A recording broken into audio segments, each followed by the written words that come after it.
दोस्तों, आज हम आपको वो कहानी बताने जा रहे हैं जिसे सुनकर वाशिंगटन तक सन्नाटा छा गया है। क्योंकि इस बार बात सिर्फ डिप्लोमेसी की नहीं है, बात है दुनिया की सबसे बड़े भविष्य की, जो कि एनर्जी, टेक्नोलॉजी और कंट्रोल का है। और अब उसी भविष्य की चाबी भारत के हाथ लग चुकी है। रेयर अर्थ मिनरल्स, ये वो छोटे छोटे चीजें हैं जिनसे बड़ी बड़ी मशीनें चलती हैं। Electric car, wind turbine, missile system, सब कुछ इसी पर टिका हुआ है। और ये हल्के हैं, पावरफुल है और हीट को भी मार देते हैं। लेकिन असली ट्विस्ट यह है कि दुनिया के लगभग 90% से ज़्यादा रेयर अर्थ मिनरल चाइना के खाते हैं। मतलब अमेरिका हो या जापान, सभी को चाइना के पास ये सब खरीदने जाना ही पड़ता है।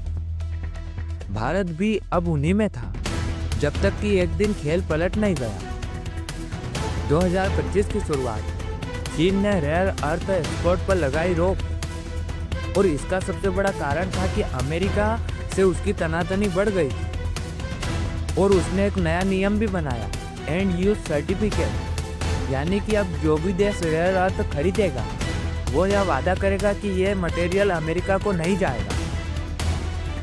भारत ने सर्टिफिकेट दिया, फिर भी चीन ने सप्लाई रोक दी।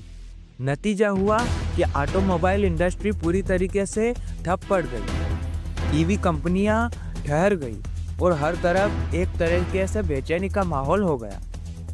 और तभी आया वो पल जिसने इतिहास की दिशा बदल दी। एससीओ समिट में जब प्रधानमंत्री नरेंद्र मोदी और शी जिनपिंग आमने सामने बैठे, तो टेबल पर सिर्फ हैंडशेक नहीं था, टेबल पर था एशिया का भविष्य। और यहाँ पर मोदी जी ने अपनी तरफ से एक खास तरीके से बात रखी कि अगर दुनिया में एशिया को आगे बढ़ना है तो यहाँ पर टकराव नहीं, तालमेल चाहिए। और वहीं से सब बदल गया। चीन ने पहले लाइट रेयर अर्थ पर बैन हटाया और अब हेवी रेयर अर्थ पर भी हामी बढ़ दी, लेकिन एक शर्त के साथ, भारत यह रेयर अर्थ अमेरिका को नहीं देगा। सारी दुनिया चौंक गई, क्योंकि चीन ने सबको ना कहा था पर भारत को हाँ। वाशिंगटन में अब हलचल मच रही थी, क्योंकि चीन ने रेयर अर्थ पर की चाबी अपने हाथ में रखी और भारत को दी एक स्पेशल एक्सेस।